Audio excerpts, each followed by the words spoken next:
you seen the movie Tangled? Is that Rapunzel? Yeah, it's pretty funny. She kicks ass. She kicks ass! We're all connected, remember, mate. I'm a bit out of shot. Let's stick together. Come on, let's stick together.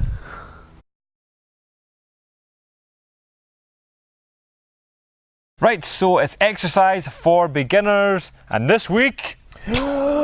Core stability. Core stability is one of those subjects that's just so popular at the moment. In fact, it's been popular for about 10, 20 years now. Yeah. Core stability is like one of those phrases that everybody loves. Oh yeah, I'm working my core stability. But do you know exactly what core stability is and how to work it? We're going to give you some very basic start-off exercises and ways to progress them. We're also going to explain what the hell it damn is, right? Yeah, exactly. The hell is core stability, Steve? What is it? Stabilisation of the core. Yeah. And your core being across the middle. And it's really important. A lot of people you see maybe see in the gym doing away their crunches. I'm working my core. Now, the abdominals make up part of the core. One of the muscles.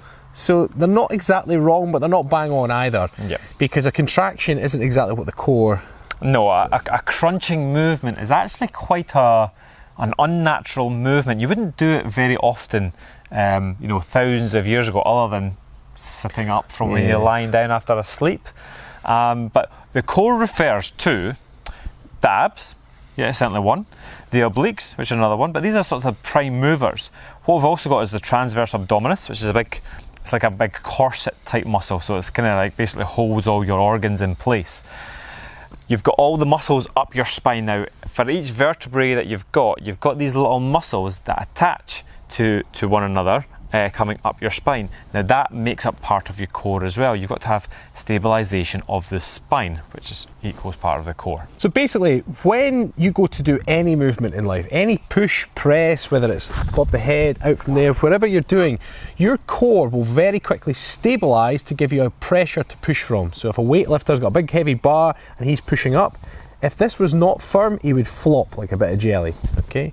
So a good strong core is vital for keeping everything stable when you then go to do a movement. If you do not have a strong core and you go to do a movement with a bit of weight, or even just suddenly when you're not warmed up, that's when you start to get injuries, because something's got to take the strain. Yeah.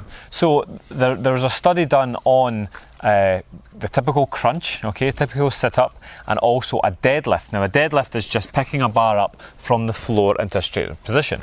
So they attach all these sort of electrodes and whatnot to the muscles, and they found that there's more core activation in a deadlift, which then refers to also a shoulder press, a squat, etc., etc.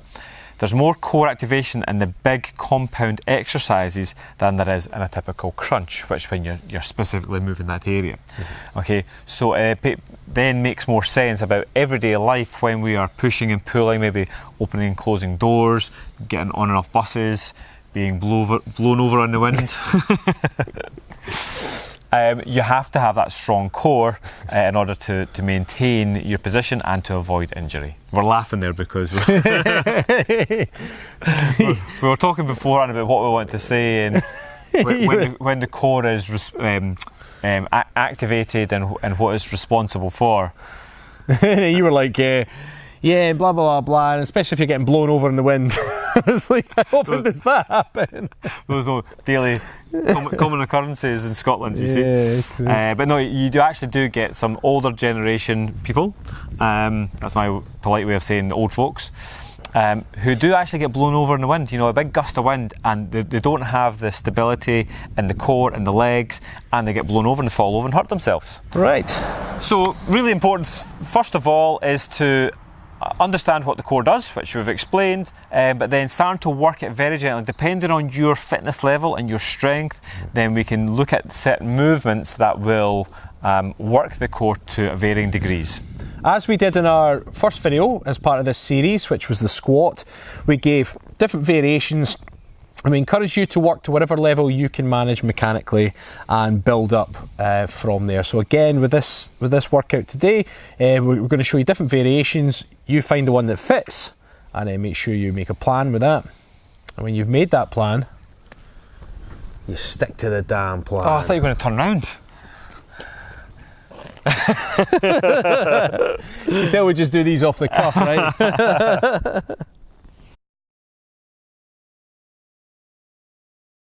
So it's important that once you find whatever level you have, you make a plan.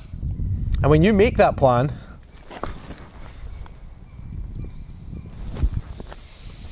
enough said really. Available on the website. Right, let's muscle up, Buttercup. Let's get stuck in. So, most people have heard of the plank. Now, the plank is actually quite an advanced exercise that too many people do wrongly. So, it starts with a fundamental principle of hip control, okay, and that's what the plank is. It's all about controlling the hips, which the core does. So, what we're actually looking for is a posterior pelvic tilt, okay, so if you imagine that your hips are like a wine glass, you're trying to pour the wine out the back of the wine glass, okay, so we're basically lifting the belly button up and you're pushing your lower back out. Okay, from there we then go into a plank position, but we don't go straight onto the floor. We can actually just use a wall and lean against it. So we're going to use this big post in the middle of the woods, because that's, why the hell not, really?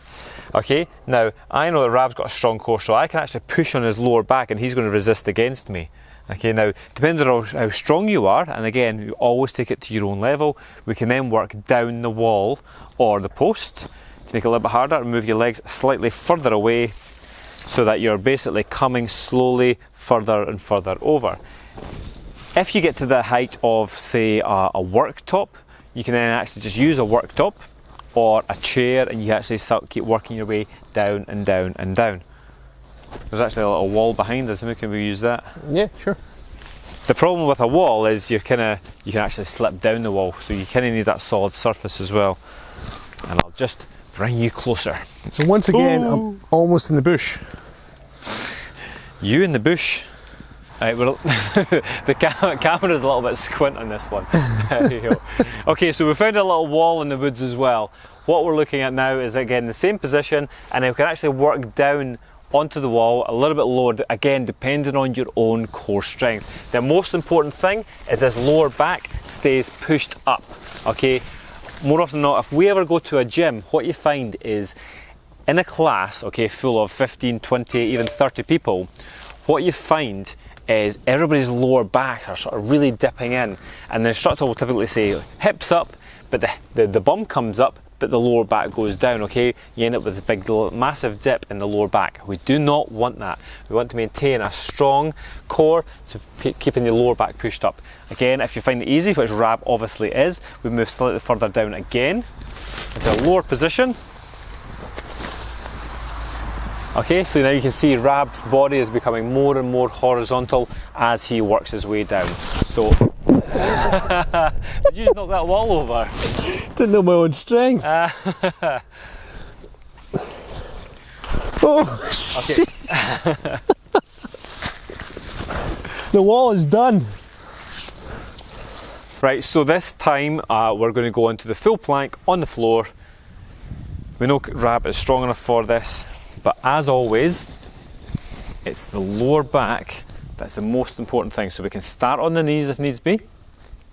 And then if your core is strong enough, we tighten up the abs and we go onto the toes and we maintain the position. Now there's numerous different ways that we can do plank. There's different variations that we can make harder, make a little bit easier, but just mastering the plank is point number one. And at the end of this video, we'll give you a bit of a routine that you can put into your own life and to really strengthen up this midsection.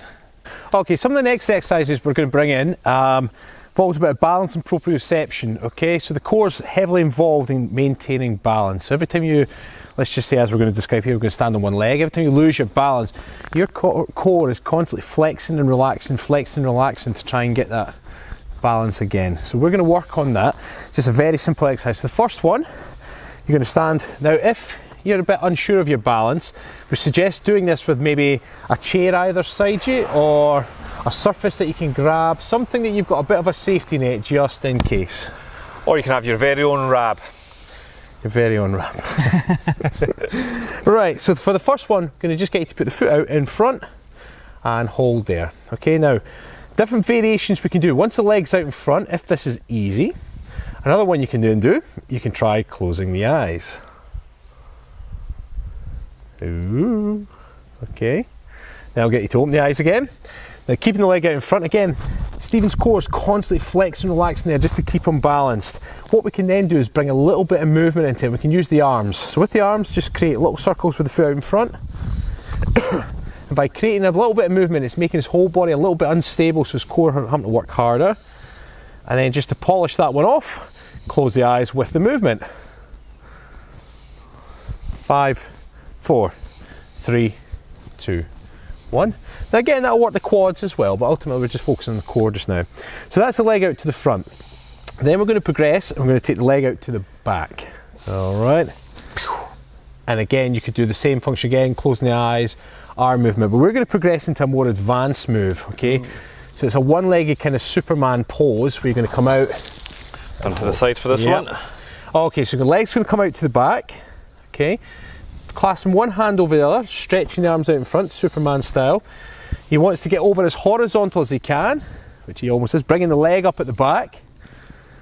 Great, now from there, now that he's up, from this position here he can hold, which is really good for the core, and he can also try squatting down slightly on the knee, and then back up. Okay, down and up, and up. I'll make him do a third time. I'm a dick, why not? Oh, recovered.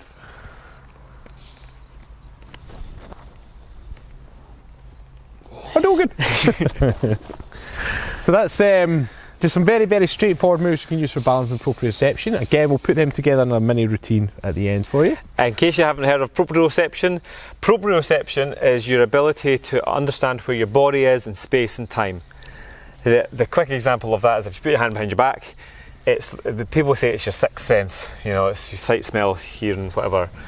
But if you put your hand behind your back and you put up, say, 3 fingers, I know I've got 3 fingers up. I can't see it, I can't feel it, but I know I've got it, okay? Proprioception is that extended, okay? So it's basically knowing where your body is. One of those abilities that some people are good at and others are not. Okay, and a third exercise that we're going to show you is just a bit of a gentle twist. Now the core is responsible for this rotation, which is one of the most natural things that we can do through running. Okay, when you're running you naturally twist, but in everyday life when you're picking anything up, when you're opening doors, if you're throwing anything in sport, or if you're got an argument with somebody and you're throwing a glass at them. Not that we condone violence. Of course not. Disclaimer. So what we're looking for here is really to strengthen up this sort of twisting movement a little bit more. Rab's going to talk you through this movement. So from there, what we're going to do, feet just outside shoulder width apart, core steady. Now by squeezing the hands together, you're automatically, not just going to work the shoulders, you're automatically going to engage the core. So you're going to, when you squeeze, you're going to then turn and release, stretching out. Then you come back, squeezing the hands as you come across the front, and release on the other side. And squeeze as hard as you can across the front, and release. And just keep repeating that.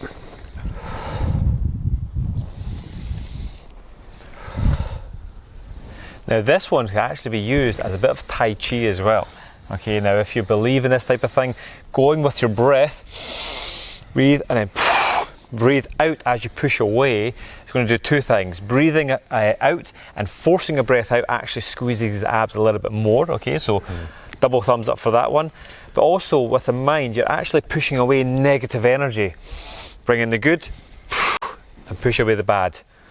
Now if anyone does that normally it would be Tai Chi, but when Coach Stephen does it, it's Tai Steve. Tai Steve, don't forget that. Bit of Tai Steve. Tai Steve. I remember that name from boot camp. I do actually, that was funny. Is this Tai Chi? No, it's Tai Steve.